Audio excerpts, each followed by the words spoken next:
Oh, yeah. You're listening to the 70s Kiss podcast. And I'm your host, the plaster podcaster, Steve-O from Knoxville, Tennessee.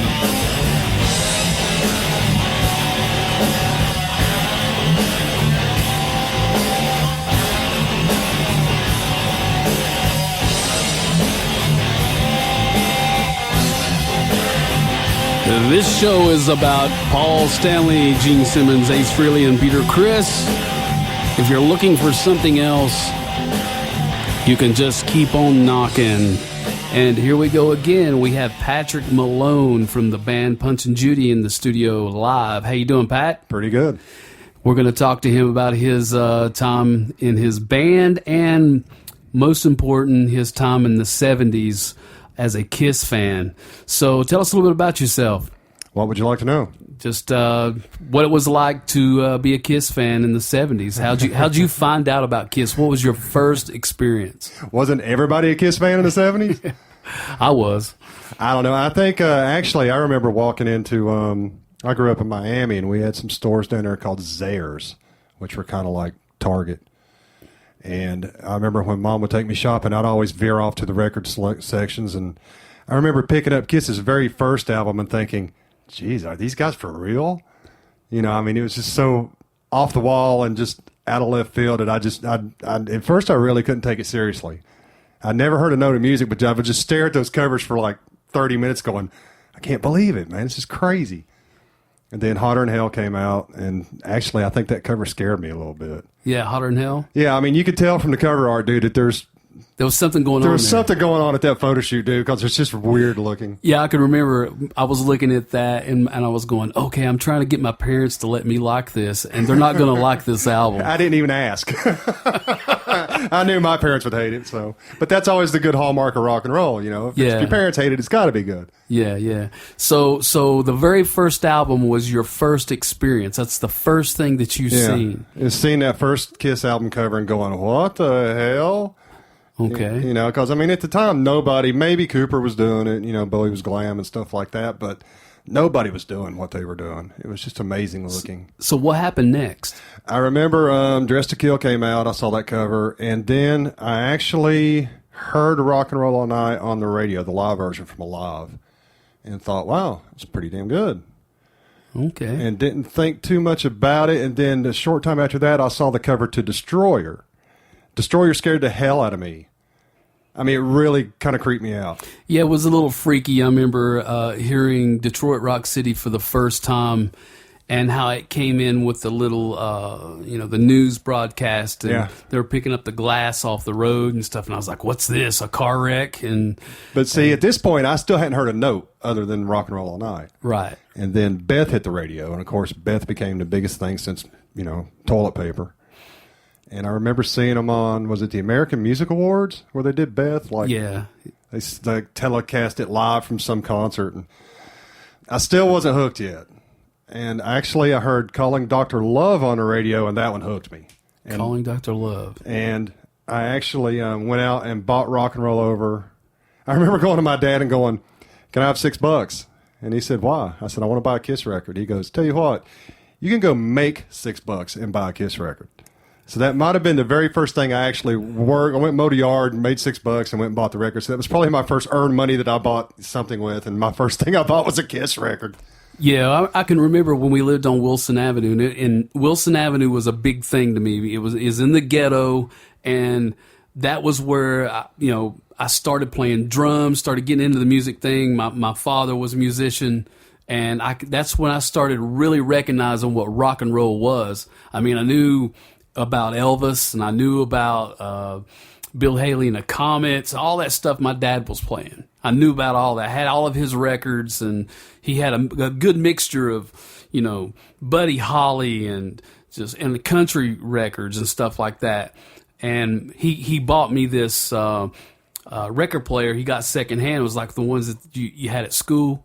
Yeah. It had the little speaker in front of it. From the AV room. Yeah. So he brings this record player in, and he gives me like, I think it was the Ventures greatest hits or the Ventures something. It was like one of the first Ventures albums, and I can't think of the other band off the top of my head, but it was two bands I didn't like. You didn't like Adventures? Well, not at that time because I didn't know what I didn't know what I liked at the time. He was trying to okay, here you go. This is what you kind of need to kind of start out with. He was trying to steer you in the right direction. And so whenever he would leave, I'd go back there and I'd play the records, And then when he would leave, I'd go back in there to his massive stereo tube system and start pulling out his Elvis records and what was the drummer, Buddy Rich. Oh yeah, I was crazy about Buddy Rich for some reason. So I remember that, and we would go downtown. There used to be this place called the Arcade. Do you remember that? The building Arcade downtown. They tore it down. It's right near where the bus station is. All right. And there used to be this place in there, kind of like Backdoor Records, and it was just used albums. And he pretty much would trade on anything. You could take the microphone stand in there and trade it for like 20 albums, wow. used albums. And I would go down there and just like trade for this, trade for that, speakers, this and that. And I remember going in there with my dad, and he was like, "What do you want?" I said, "Man, I want a Kiss album." "What is Kiss?" I was like, "It's just this band. They wear makeup." I already had the whole spiel how to explain it. I was like, "They wear makeup. It's like a comic book character, like Superman." He's like, "Oh, okay. That sounds kind of stupid." He goes, "You need to listen to something cool." But I had my dad on my side a little bit, but my mom wasn't having it. She was not having any of it. She thought it was the devil, and if she saw it, she would destroy anything, pictures, magazines, albums, you name it. Yeah, I think my father pretty much thought Kiss were the Antichrist. Yeah. But before that he thought Alice Cooper was the Antichrist. So well, what was cool is when the Sex Pistols came out. Because when the Sex Pistols came out, my father came up to me and he says, "Look, you can like this Kiss stuff." He goes, "But if I ever get you with a Sex Pistols album, me and you are going to have a go-around. These guys are queers, or fags and drug users." And my dad said the same thing about Alice Cooper. He just forbid me to have any Alice Cooper in the house. So, thank God the Sex Pistols came out because that kind of opened the door for me with Kiss a little bit. But so let's go back to you and tell me what happened next. I grew up with a mom who played AM radio all day in the house. I grew up loving rock and roll, and I remember watching the Monkees when I was 5, and then when I was 9 and had a broke leg, I got to see the movie Help by the Beatles and became a huge Beatles fan. I mean, I didn't want to be like the Beatles. I wanted to be in the Beatles. Right. And the Beatles held me off till Kiss came along. And man, I tell everybody, the Beatles made me want to play rock and roll, and Kiss showed me how. But I remember seeing the Rock and Roll Over videos on Don Kirshner's rock concert of, I think it was I Want You, Love 'Em, Leave 'Em, and Hard Luck Woman. And from that moment on, it was sealed, dude. I was a Kiss fan from there on out. Yeah, me and my brother watched that night from our bunk beds, with the volume turned down real low. "What are you guys watching in there?" "Oh, it's nothing, Mom. It's Disney." And I think, if I'm not mistaken, Angel might have been on the same show. I think I remember that, yeah. And I became a big Angel fan, too. But yeah, from there on out, dude, I was hooked on Kiss. There was no going back. So did you collect at that? Because I know you now, but did you collect at that time the bubblegum cards? When you're all that stuff. When you're 12, you really don't have the funds to go out and buy everything you want. And my parents weren't real big on buying me anything that had Kiss on it. So you would trade back and forth with friends and stuff like that. I would rip out pictures from magazines and save them, and just collected what I could as a kid. Once I actually started working odd jobs and making some money, I started buying a lot more stuff. Yeah, but I had the cards. I still got my cards. Well, how did that kind of cross over? I mean, one of the things that I talked to some of the people about is the makeup and then the music. Because when I say the makeup, I'm talking about the whole thing, the costume and everything, and then the music. So how long did it take you to go from the image of Kiss to where you started liking the music and it was a combination? The funniest thing was I always loved the music. Oh, okay. And, I was 12 years old walking around the house going, "Put your hand in my pocket, grab onto my rocket." And, and I didn't know what I was talking about, dude. I'm sure my parents did, but, I just thought it was cool. Beep, beep. It took me a long time to realize that every song on Rock and Roll Over is pretty much about sex. Right. And that's still probably my favorite studio album. Yeah, it is mine too. And I really got hooked on the song "I Want You." Although "Making Love" was my very first You know, I was like running through the alley, and I heard Jerry Usry was playing out his window, and it was you know, and I was like, what in the world is that? You know, because it was come out of his window, and the way we lived, the alley echoed. Okay. And so it was like pitching off two versions every time it would hit, you know. And me and my friend was like, wow, we got to check this out. But Rock and Roll Over, would you say, now I have to say, it's probably Rock and Roll Over and Dress to Kill is probably my two favorite studio albums. Yeah, I'll take Rock and Roll Over, and yeah, probably Dress to Kill. That's a good one. Love Gun was pretty good. Destroyer was so different, but that's a great record. Yeah, too. it kind of changed up then, and then it flipped back when it, you know, Love Gun came around, you know. But it's hard to beat that Eddie Kramer production, man. Yeah, you got to go back to Eddie Kramer, Kiss. Come on, you're going to do one more album. You got to get the original for it. Doesn't matter if you're 77 years old and get Eddie Kramer. Yeah. But so what happened later on? What inspired you to get a bass guitar? Really? There weren't any bass players. I was actually playing rhythm guitar and couldn't find a gig, so I switched over to bass because nobody seemed to want to play bass.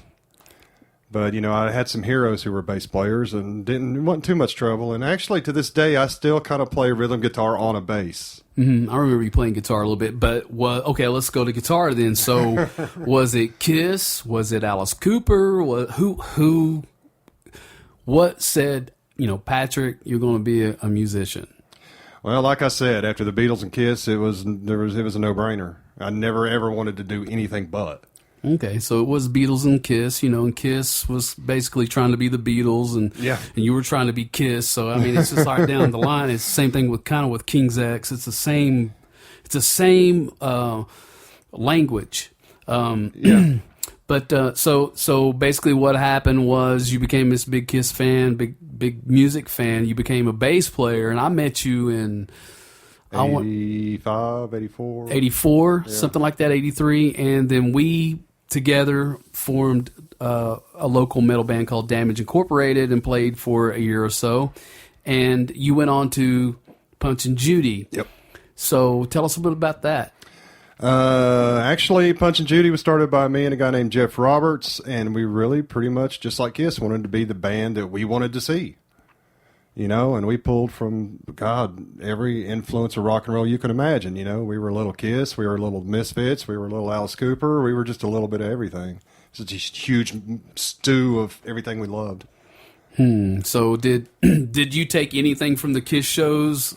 Oh, yeah. And implement it into the Punchin Judy stuff? Because I can remember, you know, we did some Kiss and Damage Incorporated, and I can remember, I mean, we were just trying to be something at the time, you know. But in the Punchin Judy thing, that lasted for like 25 years. Yeah. So I know you had a lot of influences, but as you went on, and I meant to tell you this one time, there's pictures that I saw of you and caught you profiled where you reminded me of Gene Simmons, and you know, you've probably been told that. Well, you know, at the end of the day, when you play in a band, you're really just emulating your heroes. Right. You know, in this song, I'm Gene Simmons, and this song, I'm Nikki Sixx, and this song, I'm Pete Wade from UFO, you know. Yeah, well, I've always been told I'm emulating my father, so, and I agree with that, because if it wasn't for him, I probably wouldn't have, you know, even picked up a drumstick or a guitar. But well, you know, you learn all the poses and you learn all the moves and the techniques, and you just really want to be your heroes at the end of the day. Right.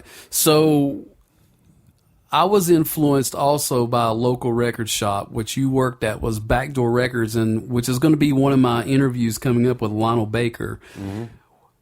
How early on did you meet Lionel, and how influential was he to you, turning you on to these albums like Kiss and the early metal scene and stuff like that? When did you meet Lionel? I met him when he first started at Backdoor Records. I remember going in one day and there was some hippie dude there, and then going in the next week and Lionel was there. Mm-hmm. And he was there for, 20 years after that. But yeah, we pretty much took everything he said to heart. You know, if he liked it, we knew we'd like it. And you know, later that became iffy. Lionel liked some stuff we didn't. But he was always kind of our barometer for what was probably going to be good, and he did turn me on a lot of great bands. Yeah, well, what was cool about Lionel is if he didn't like something, he would tell you, but he was really open-minded with a lot of different styles. Yeah. And he would just, like, you know, and that influenced me to kind of be open to other other metal bands, that I wasn't really following like Kiss. And I can remember going in and talking to him and saying, hey, if you heard anything about Ace Frehley's Comet, have you heard anything about this or heard anything about that? And he would always have something, some kind of news, or a picture posted up on when you walked in on this little pole, Ace Frehley's Comet coming out, blah, blah, blah, blah. But the first time that I met him, well, actually, what was the guy's name that worked with him and had the glasses? Al. In 79, when I was living on Wilson Avenue, this guy told me I was going, down to the arcade trying to get these albums. I was trying to figure out some way to get the albums because I didn't have any money. So I had to start mowing yards. That's what I did. And at that time, you remember you could sell pop bottles. Yeah. Yeah. I would take those pop bottles and sell them and buy Kiss cards and just anything Kiss, any way I could get money. And one of my uncles told me, hey, there's this record store over on Walnut Street. You ought to go over and check it out. And I was like, really? He goes, yeah. He goes, man, they got all kinds of Kiss stuff in there. I was just in there the other day. So I went down there, and it's where the Dome is. Yeah. That was the very first place that I remember them. And it was in 79, and it was Al. Lionel wasn't there yet, or a part of it yet. And I went in there, and he had these black and whites. It was weird how they had the records and tapes set up because it was like in little bins, and then they had picture bins where you could just buy pictures, and these were actual photographs. They had a place in the mall that did that too. Yeah, I could remember. Anyway, I would buy all these photographs that were like perfect black and whites from them and take them on, and hang them on my walls and stuff until my mom found them and ripped them up. But he was like, oh, yeah, I've got Kiss stuff. It's over here in this bin. What do you want? I said, I'll take all of it. He goes, what do you mean? I said, well, I want them all, man. And that's one of the things I was talking about with one of the other cats. When I bought something, it was like a comic book or a picture. I had to have 3 of them. One wasn't good enough, because like the comic books, I was always tracing, I was always drawing, and I would end up taking and it would mark an indention into it. So I had to go buy another one that was perfect, Man, I remember riding my bicycle like, God, it had to be 2 miles. We were living with my grandmother in Elizabeth, and down to Zimmerman's bookstore in Elizabeth and to buy that Kiss comic when it first came out. And what a perfect pairing, man, because Kiss really were always kind of rock and roll superheroes to everybody. So you rode your bike there, right? Just to buy that comic. Okay, well, I rode my bike down to the Shamrock. All right. And bought 3 Kiss comics at the Shamrock. But and I still have the Kiss comic I bought that day. Wow. Yeah, I've still got it. Now that's something right there. So when was your very first concert? What was the first live show? I want to say 77 at, I believe, the Miami Sportatorium, which was, it might have been the Rock and Roll Over Tour. Who was opening? Bob Seger and the Silver Bullet Band. And what was funny was in Miami, nobody knew who the hell he was. Huh. Well, this is when Night Moves had first come out, and he was really pretty much a He's a northern guy. Phenomena. Yeah, he hadn't really got that far south yet. And we were all like, who the hell's that? Right. And Kiss is still semi-underground. Now, by then, Kiss had broke. They had Beth, right? Yeah, they were huge. So, they were the biggest thing since sliced bread. So what do you remember from that show? God, just being totally blown away. It was such a sensory overload. Visual, the audio, just everything. It just assaulted every sense you had. Right. And you just walked away. I think I was just kind of numb for 2 days. Right. Just, trying to mentally digest all of it. Especially at a young age, because you're just like, what the hell did I just see? They pretty much blow up the world in every concert. So right, and I love talking to people that actually got to see them in the 70s. About all of my friends did. I didn't get to go because of my parents, my mom. But I didn't see Kiss, the actual original band, until 96. All right. So listening to you or anybody else is kind of cool to me because I know what it was like back then when they very first came out. How big it was. It was like Elvis. And new Kiss fans today, it's big to them because, we have the internet, we have this new marketing, digital marketing, and we can make it as big as, a huge Rolling Stones concert with all the fireworks and all that. But even with all of that, the way it is today, it is nothing in comparison of what it was like in the 70s. Well, growing up in the 70s, you didn't have internet, and you didn't have cable TV, and if you got to see the band you liked, you got to see them on either Midnight Special, Don Kirshner's rock concert, or if you were lucky, maybe American Bandstand. But, you know, the Pauline Halloween special might have been the first time any of us saw Kiss, like, animated, actually moving around and, you know, other than just pictures in magazines. Mm-hmm. And that kind of always slips, but that might have been a pretty good, you know, final drive home that Kiss was the band that you loved, because the Pauline Halloween special was pretty outstanding. That was pretty good. The thing with me was when Destroyer came out, and like we were talking about that change, there was some songs on there that I liked, but even as a kid, I knew that there was something different. Something was happening with the band. It wasn't Rock and Roll Over. It definitely wasn't Dress to Kill. And it wasn't Alive or any of those first, you know, the first album. So when I heard Beth on the radio, I was just like, I liked it.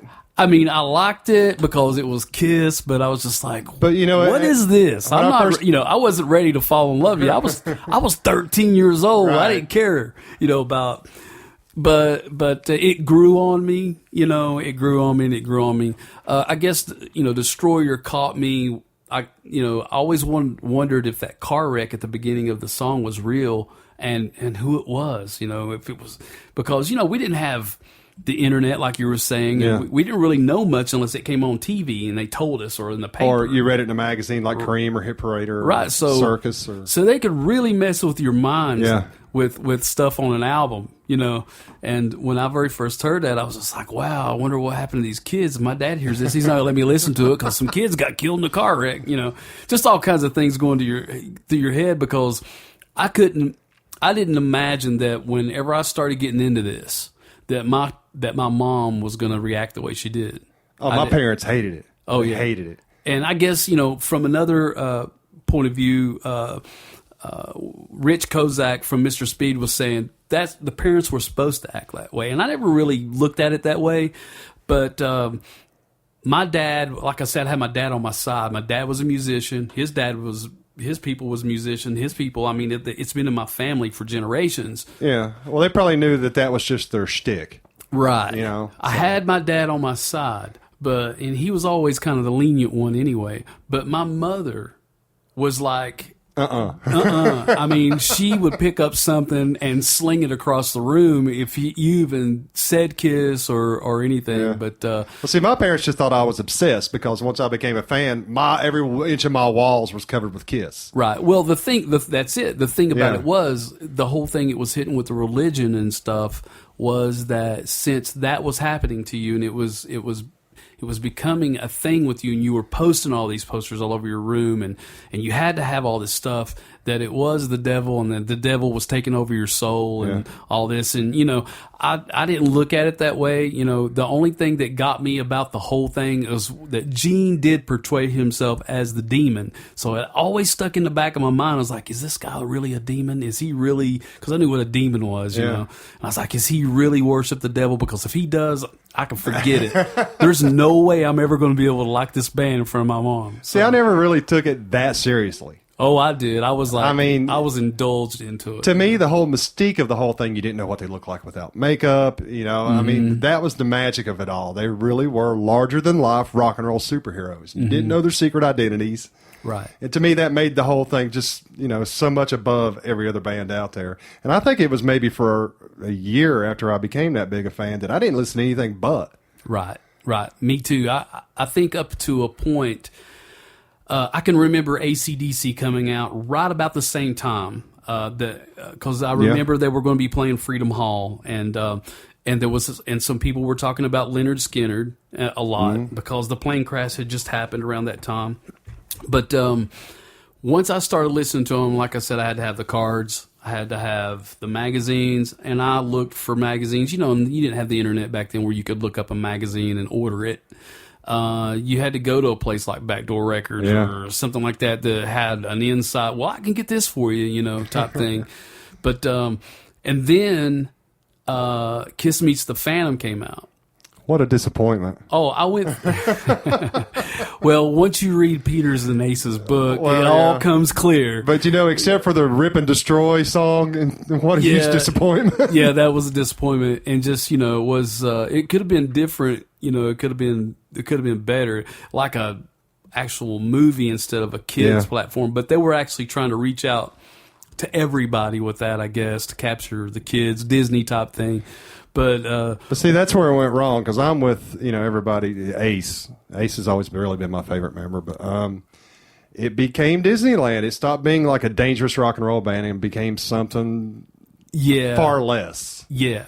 And that was kind of sad. And that's when I kind of started losing interest and starting to pick up on more bands like Rush and AC/DC. Yeah. Well, let me ask you this before we get into that era. Do you remember the Kiss Sucks thing in school? Do you remember the Bee Gees fans and they were real big at that time? I never paid any attention to those morons. or the Rush fans. I can remember distinctly arguing with Rush fans that Rush was the band and that Kiss sucked, and Rush was the real rock and roll band, and I hadn't really gotten into Rush at that time, but the only thing I could remember was this naked person on the front of this album, of the Rush album, and I was like, man, you got like naked men on the front of this album. I don't want to, Kiss, man, but, so you didn't experience any of the Kiss Sucks thing in school with people? I remember going into a music store, not a music albums, but instruments, guitars and stuff, in Elizabethton, and two guys were sitting there playing guitar, and they asked me what band I liked, and I said Kiss, and they were like, yeah, man, you could take one Kiss song and record it over and over and have a whole Kiss album. That's not true. You should be listening to Zeppelin. And I'm thinking, yeah, Zeppelin's okay, but they ain't Kiss, dude. That's not true. Kiss is just like Led Zeppelin. They had their own chemistry. Yeah, they had their own little language going on with those music notes. And Led Zeppelin is Led Zeppelin, but you also know Kiss is Kiss. Yeah. And you can tell when you're listening to new bands if they were influenced by any of that. Definitely. And so you can't say that. But so let's go on into let's get into the Dynasty era with the disco. This is where it gets interesting with me, because this is kind of where I lost it. Yeah, I'd have to say yeah. Until I bought the album. Yeah, no, there were some good songs on the record, man. Yeah, until I bought the album. And when I very first heard I Was Made for Loving You, I was just like totally let down. But, everybody at the time was recording a disco song. The Stones had Miss You. ELO had, some disco sound and stuff. Everybody was it was that beat. The only reason that I even accepted anything disco was because of girls. Okay. Yeah. Because I remember going to the 6th and 7th grade dance, and that's what they were dancing to. And I was like, I'm going to have to figure out how to I don't know if I want to get up there and dance, but, since that's what's going on.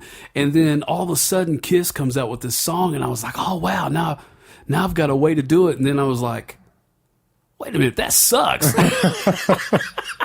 You got to admit that's a mean bass line, though. It is, and then I went and bought the album. And what was the thing that really got me about the album? I wanted to buy the album to see if the rest of the songs were going to be disco. That's what got me, because the big headline was Kiss Goes Disco. Yeah, because you only had really two on there that were kind of disco. Right. The rest of them are pretty good, man. Dirty Living and Hard Times. Hard Times was like one of my favorite ones. 2000 Man. Yeah. I'd have bought the album just to get 2000 Man. Yeah. And see, I wasn't an avid Stones fan at that time, so I didn't know what was going on with that. But like I was saying, they can mess with your mind a lot easier then than they can now. I mean, they can do it in similar ways now with the internet, but back then, if somebody went disco and it was your favorite, let's say it was Led Zeppelin, they went disco and they put one song out there, well, then you think the whole album's disco. And I just lost it. I was like, well, I'm not buying that damn album. It's disco? What in the hell's going on with this? So I went and bought Dynasty and fell in love with it. I was like, well, this is a pretty good Kiss record. And actually, I Was Made for Loving You is not that bad. I mean, if disco hadn't came out, would this song sound like a disco song to you? So, it was on a borderline, so I accepted it in. Well, it seemed to me that Kiss at that point was starting to maybe second guess themselves. And you could also feel the tension in the band on the record. Mm-hmm. Especially in hindsight when you stop and look back on it. But well, I know that was the walking out point for Peter Criss. Yeah. And I know that they had some stuff going on there. And I don't think Ace was real happy at the time either. I don't think Peter played on most of the album. I don't think he played on half the album. Yeah. Okay. So there was some, there was a breaking point there with not just the music, but the band members and the family. Yeah, and when you shoot to the top that fast and you make that much money that fast, I think that really screws with your head too. And well, Peter Criss had a supermodel, and he had a mountain of cocaine that never stopped. There was cocaine everywhere, and you read his book. I mean, he just lays it all out on the table. The guy was out of control. Yeah, well, which was the name of one of his albums. Him and Ace both probably were. Both, yeah, they were both out of control. And, so Peter was, he was living the rock and roll dream. And I can remember one of the things that got me about the book. We can go into the book here because I know you read both of them, right? I've read them all. Okay, good. Okay, good. So I haven't really got to the Kiss books yet, Paul or Gene's yet, because they kind of got me a little pissed off. But yeah, but they're worth reading. I haven't read Paul's yet, but Gene's wrote two or three, and they're all worth reading. Did you read the Nothing to Lose? The new one that they just released. No. Okay, well, because you got Nothing to Lose, Paul Stanley, Ace Frehley, and Peter Criss. I and read Gene's Ace and were Peter's. prior. Yeah. Okay, so in Peter's book, one of the things that got me about the breakup, which is in the Dynasty top, maybe before it, he goes into this insane asylum. They trick him into going to this insane asylum to get rehabilitated, Well, you didn't have Betty Ford Clinic back then. That's what happened. You went into an insane asylum and you dried out. That's right, how they you did dried it out. While he was in there, and I guess they had him on some drugs or whatever, it states in the book that Kiss sent 2 representatives from the management in there for him to sign something that was very important. That he needed to get this done and sign it, so he signed it and everything. And when he said that when he walked into the insane asylum, he was a millionaire. He said when he walked out, he was broke because he had just signed all of his rights over to Kiss. And I was just like, wow. And I read that, you go through the timelines of what me and you did with the albums, and you kind of know what was going on and what was what was happening, and then you read those books and see what was going on. It's just like, wow. That's why I wanted to read Ace and Peter's book, was to get their side of the story, which you never really got to hear that much. Right. We've all heard Peter and Gene's side of the story. Paul and Gene. Paul and Gene, yeah. But they're the mouthpiece, and you always hear people say, well, Paul Stanley is Kiss. I disagree with that. No, I think they all 4 are. I think Paul Stanley's the most vocal one, and he wants to be the dominant one and wants to be the leader. And Gene Simmons, too, they want to control it, And you always have that in the band. You always have to have a leader. But when it comes to the chemistry of those 4 guys, right, it has to be those 4 guys. Right.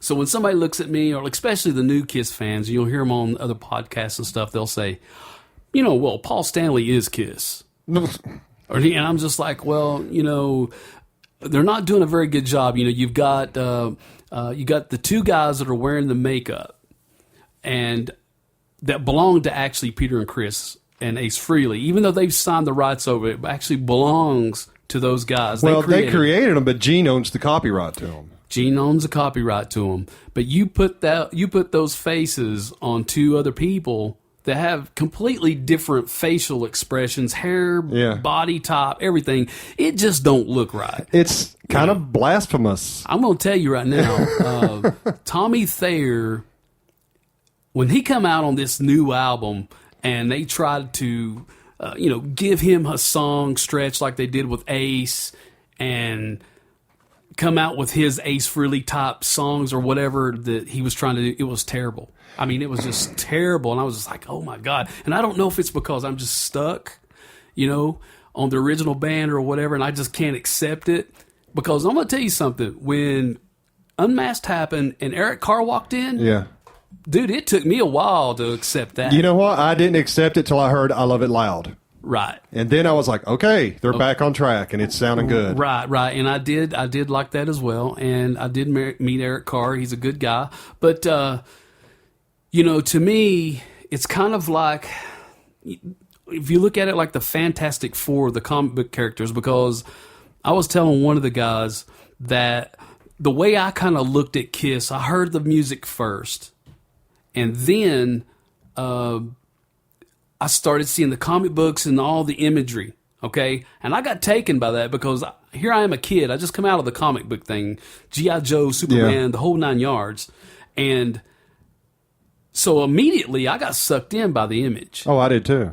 In the comic book, I got sucked in, but it was so cool you couldn't help it. And then the music became secondary, kind of. And to me, it was all just one big ball of wax. yeah, well, it became that way when I started playing my drums. I was telling another cat that I'd set my drums up at the front door and start playing to Kiss, and girls would walk down the street and look in the door, and I was like, oh, this is cool, and I'd keep doing that. But I got kind of sucked in with that. So if you have like the Fantastic Four, which has the 4 characters, if you take one of them out and put Superman in there, it just don't work. No, man. yeah. And you still have a good team, but it's not the team you love. That's the way I looked at it when Eric Carr came in, and I'm still looking at it to this day of what's going on. I was able to accept Eric as their drummer and even Vinnie Vincent, mainly because they had their own identities. Jeter Chris.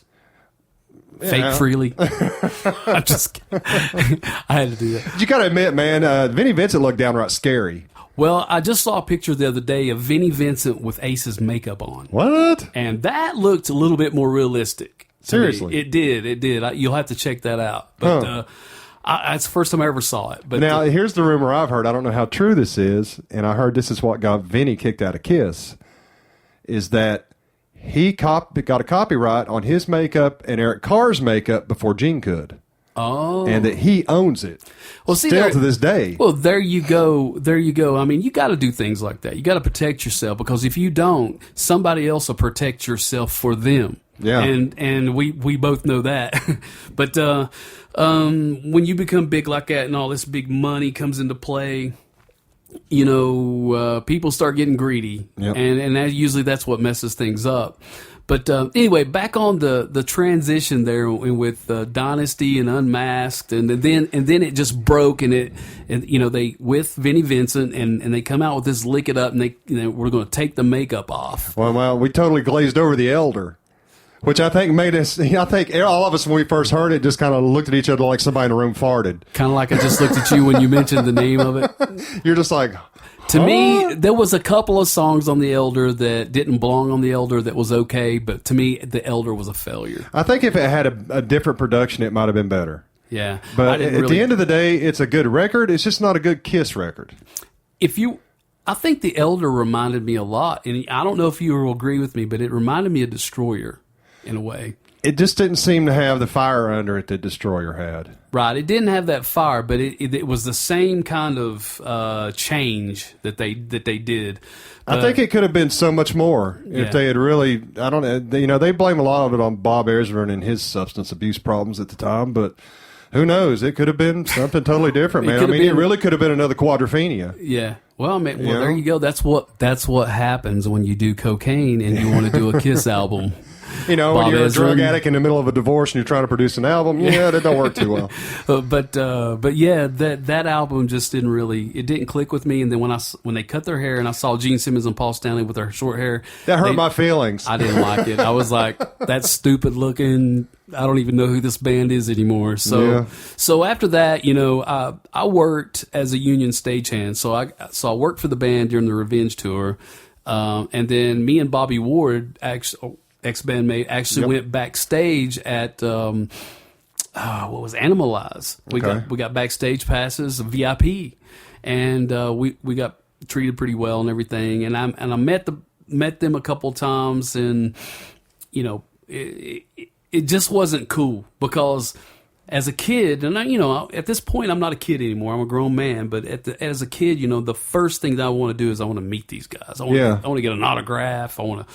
Wow, this is the coolest thing. And then when you get up there and you meet the person and they're not the person you think they're going to be, it's just like... It deflates your whole image of everything. Yeah, it's just like gone. And so by that point, when I actually met them, and what really ruined me with Kiss, the new Kiss, and this is a 70s Kiss show, by the way, what ruined me with everything is actually when you got to see Paul Stanley and Gene Simmons start running their mouth when they started talking. Yeah. It just kind of ruined it for me because it was fake as fake can get. It's like a cheap car salesman. Yeah. You know, and I was just like, man, I can't listen to this. You know, I liked them better when I didn't know what they even sound like. You know, talking. Well, you know, it was kind of heartbreaking just for them to take off the makeup.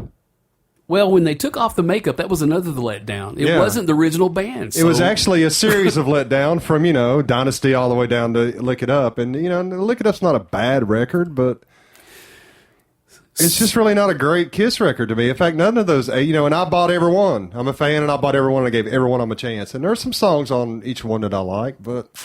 Well, here's the thing that we have to look at as 70s Kiss fans. In the 80s, people were born. Yeah. Okay, and as they got up into their 12 and 13-year-old years, and Lick It Up came out, and, well, that was like a little bit before that, but when the 13, 12-year-olds, 14-year-olds during Lick It Up and those albums and stuff, Creatures of the Night, yep. I Love It Loud, when they started coming out, it was a different Kiss, it was a different band. They did not experience what we experienced, which is... one of my main things, you know, and a lot of podcasters will say, well, their answer is they never experienced it like we did in the 70s. It's a big deal. It is, yeah. Because if they don't know, it's very easy for them to say, oh, well, you know, it's Kiss now, and I like them the way they are now, and they kick ass now, and who cares about the 70s? Peter and Ace Who, you know, you hear them say that a lot, and that's one of the reasons I started doing this podcast, because... I feel like that people are missing the whole package. Yeah. Even Kiss is missing the package. Definitely. All 4 original members are alive, and they could be doing so much right now for their legacy. Number one, they could put out an album right now and just go into the studio 4 ways, use their heads, use that chemistry they already know they have, okay? Yep. And put out something just unreal for their last album, do a little stint, and say, see ya. Yeah. Instead of all of this drama and the stuff that's going on, which is what we're getting to right now. And you know when they did the Unplugged, mm-hmm. and they brought out Ace and Peter, and I think they did Beth and a couple others, so I actually shed a tear. Mm-hmm. I actually did, because I couldn't believe that the 4 of them were together again and actually making music. Well, I took my kids to Halloween. It was Halloween at the Rec skate, where they were skating and at the Park and Recreation. Yeah. And I had went there when I was a kid, and so I took them so they could do their little Halloween thing, and I knew Kiss was coming on that night. You know, I was like, oh, we got to get out of here. Yeah, I stayed home on a Halloween night to watch that. So I was running around with my kids. You know, they had these little bins where the kids could come around and get their candy. I was like rushing my kids around. Get your candy. We got to go. You know, Kiss is coming on. Who's Kiss? Just come on. Yeah, so I get home, and when I saw that, I knew when those guys walked out in the applause they got, you know, I knew from the past and the marketing and everything what was getting ready to happen. And I told my wife, I said, hey, there's going to be a reunion. There's going to be another, well, I think I said there's going to be another album. Yeah, we all knew it was coming. Yeah. So, but then again, that ended up being a letdown because, you know, Ace and Peter were just on the songs Ace and Peter wrote. The rest of the album was studio musicians. Yeah, and so we didn't even really get a full Kiss record even then. Well, yeah, that's the thing that kind of pissed me off, because they were supposed to be on the album, and the full album. It was supposed to be this full thing. And when I got the album, I was under the understanding that this was the 4 guys. So I listened to the album and I took it in, and I could hear that there was something not right. But I know. I was like, okay, well, this is the 4 guys. Well, you know, it's going to take them another album to get back into things. You know, that's kind of the way I looked at it. And then it came out that they lied to us. Exactly. And then I was like, okay, here we go. We're still going down this same road. Yep. I got to say, man, the Carnival of Souls album might have been one of the best post-original Kiss albums there is. I mean, a lot of people don't like it, but I mean, come on, dude. It's dark, it's brooding, it's heavy. It's not the original band. No, but God, for those 80s albums, it's definitely the best one. You know, I'll give it an okay, because it was, for the 80s albums, I think it was a good, hard album. But you know, it's Bruce Kulick, Eric Singer. And, yeah. Yep. Well, the Revenge Cheater lineup. Chris. Eric Singer. Well, look, I saw Eric with Badlands, and he's an awesome John Bonham I've seen him drummer. a couple times with Alice Cooper. Oh, yeah, Alice Cooper as well. He's a great drummer, but with Kiss makeup on, he looks like Chucky. I'm sorry. It's not fair, but I went round and round with some guys on 70s Kiss Facebook page of this the other day. I don't know if you remember the show Laverne and Shirley. Right.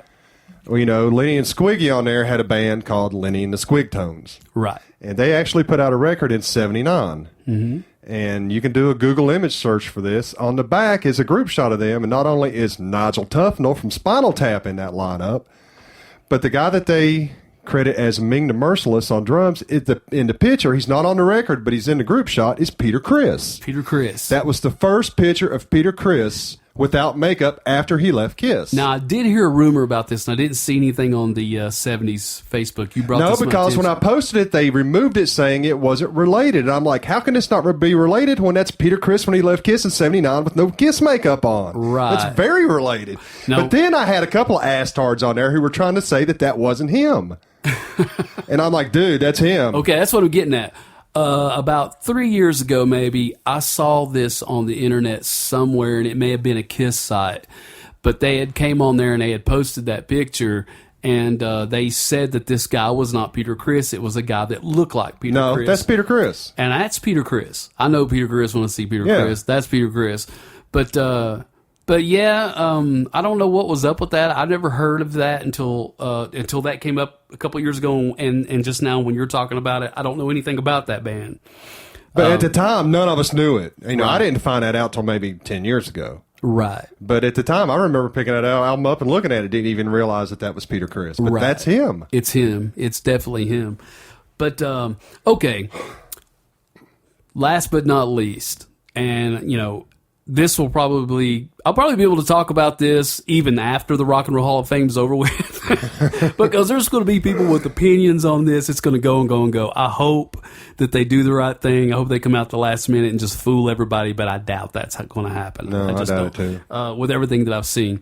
So I'm not even going to give my opinion because I've already gave it on the other podcasts that I've done here in the last couple ones, and another podcast. So I'm just going to give you the mic on this, and you let me know what's your feelings on this whole thing. Well, first of all, Kiss should have been in the Rock and Roll Hall of Fame 20 years ago. I mean, they should have been one of the first bands inducted simply because they've still a band since 74 and have been, putting out records and touring ever since. But, Kiss has always got the short end of the stick from everybody. Every critic, every magazine, nobody in those positions ever really liked them. So it doesn't surprise me it's taken this long. But they've definitely influenced just about every band since they've been out in one way or another. Right. All those 80s bands grew up on Kiss and Aerosmith, all of them. Mm-hmm. And so it's high time they got in there. Now, as far as the drama going on with the members and who's going to play and who's not going to play, if they're not going to do it right, I'd just be happy if they just didn't play. I think that's where it's at right now. Well, just everybody that's ever been in a band come up, get your award, and go on. Right. But, yeah, it would have been nice to see the original lineup in the makeup play or, maybe them do each era. Well, do you think the Rock and Roll Hall of Fame is a big deal? I mean, it is. I mean, I can get how people feel about it and the comments that they make. But it is an established program. Yeah. There's not like a Rock and Roll Hall of Fame 2 that has any backing behind it. I mean, they are the Rock and Roll Hall of Fame, even though the people who are in there and in those seats may not be the people that need to be there. Yeah, because I don't really think Eric Clapton needs to be in there 3 times. As a solo artist with, Derek and the Dominoes and Cream. Mm-hmm. Well, I don't know. If you're a member of the band and the band makes it, then yeah, as a member, maybe. Sure, but yeah. But I'm glad Kiss is in there. They deserve to be in there. It's kind of like the Byrds and then Zeppelin. You got Jimmy Page and Zeppelin, then you have the Byrds. You got to include them. Yeah. But so I do think that they could do a better job with people. I don't know who should be the people who decide, but a deciding factor should be the very first Rock and Roll Hall of Fame that they had. The way they inducted those people should be the way that they continued to do it. Yeah. Because you had the blues guys that came in, you had all of those people that came in timing, Elvis, Jerry Lee Lewis, all these people, when it started. Yeah. Okay. And it was done in like a year sequence of exactly how it should be done. Kind of chronologically. Right. Instead of bringing in, nothing against Public Enemy, or because, they stand out to people that don't even know who Kiss is. Yeah. And some of these other people, these other bands. But there's people that are in the Rock and Roll Hall of Fame right now that don't need to be there yet. Yeah, I don't think I don't think a one-hit wonder, in my mind, receives a Rock and Roll Hall of Fame award. I'm with you. Yeah. You know what I mean? I mean, where are the icons of today? Where are the Aerosmiths, the Kiss, the Elvis? Where are these people? I haven't seen any in the last 10 years. Well, it took Aerosmith forever to get in Rock and Roll Hall of Fame, and if I'm not mistaken, they only were able to get in there after donating money to help finish it. Well, okay, when Rock and Roll Hall of Fame was saying Kiss, it's the original four. It's the original four going in. It's the original four going in. We don't want anything else. It's the original four.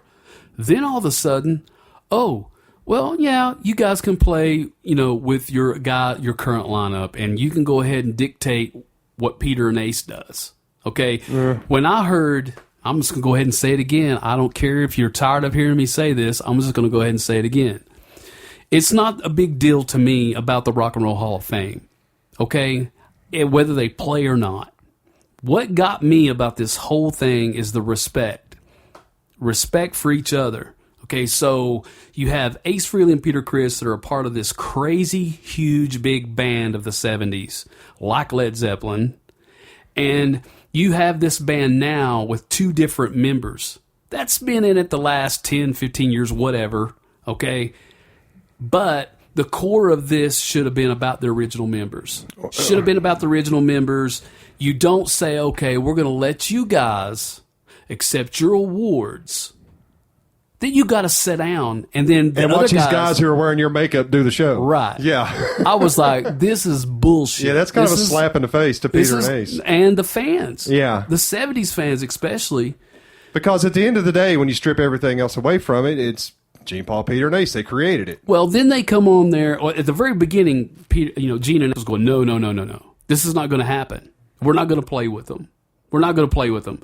Oh, they're like a cancer and all this stuff, Yeah, they're like a cancer that made you billions. And then all of a sudden, Ace comes out and he says, well, they decided to let us be a part of the ceremony, but we're just going to get our awards and they're going to let Tommy and Eric play with our makeup. And if that's what's going to happen, I'm not going to show up. Yeah, okay? I probably feel the same way. Okay. Yeah, put yourself in Ace Frehley's shoes. You're Ace Frehley. And they're calling you and telling you, okay, you're going to accept a award, but then you got to go sit down. Yeah, watch somebody else wear your makeup that you created that you don't even own anymore. How embarrassing could that be? Do you think that was by design? Because of all the past issues and the hatred between them? I've almost got to wonder if it comes down to contracts and money. Because Peter and Ace aren't under contract anymore. Well, those guys are hired guns, dude. Yeah, they are, but Gene and Paul's going, oh, these guys are members. They're not members. No. They work for KISS like people work at McDonald's. But you know that they're also probably under contract. Well, they're under contract, but and maybe, who knows, maybe playing with other people violates that contract. I mean, who knows? I guarantee you that contract states that what Gene Simmons and Paul Stanley says goes. I'll give you that, yeah. And if they want to kick your ass out of the band, they'll kick your ass out of the band, Probably. But what this has done, this has showed me something about Gene and Paul that I didn't like. Okay? Already being let down like we were talking about through the times, and the albums and the happenings. At the very end, which I'll say this again, in my opinion, if the original four show up at the Hall of Fame, you've got two songs, maybe three, but you've got two songs that are going to be the most memorable songs. Yeah. Rock and Roll All Night and Beth. Yep. Okay? And what's going to happen is they're going to go up on stage and they're going to do Beth. And it's going to tear the house down because everybody in the place, even the ones that are not Kiss fans, are going to know what Beth is. And Peter Criss is going to get a standing ovation. And it's going to be the last Kiss show according to everybody else. And Paul Stanley's ego is going to go, boom. I don't know whose ego's worse, Paul or Gene's. Well, you understand what I'm saying. He's the star of the show. Well, you know? but Paul's always been kind of a quiet dude and willing to stay back at the back of the scenes and let Gene be the front guy mostly when it comes to publicity. And it happens a lot when you've got somebody that's really calling the shots. You got a front guy that's always doing the deed, you know. Paul's always kind of like the silent partner in a way. Right. The decision maker, though. You know, I mean, they make decisions together, but at the end of the day, it's Gene that goes out and carries it out. He's kind of like the public figure. Right. But, you know, it just kind of, that whole thing, man, you know, it just kind of let me down a little bit because I know it's probably going to go out wrong. It's probably going to go out bad. It's not going to, the blood is too bad for them to fix it for the fans. Their big slogan is, what we do for the fans. They are not doing this for the fans. No, they haven't done everything for the fans in a very long time. Yeah, now, yeah. I can almost kind of... The Elder wasn't for the fans. Psycho Circus obviously wasn't for the fans. Well, I kind of liked Psycho Circus. What was crazy about it, there was that one song on there that, man, it just reeked 70s Kiss, and it was Within. Yeah, that's a great tune. Oh, man. If they would just, Journey of 1,000 Years is a great tune. If they would just stay on that and get out of this popsicle shit, you know. Well, look at Unholy off Revenge. There's another one. I mean, come on, Revenge for the most part was a pretty decent record. Good. Yeah, it was pretty good. At least they were getting back to form after albums like Hot in the Shade. Every bit of this came from Patrick Malone of Punchin Judy. Like to thank Pat for coming out, and we'll see you again next time. All right, thanks for having me. Peace. So that's a wrap.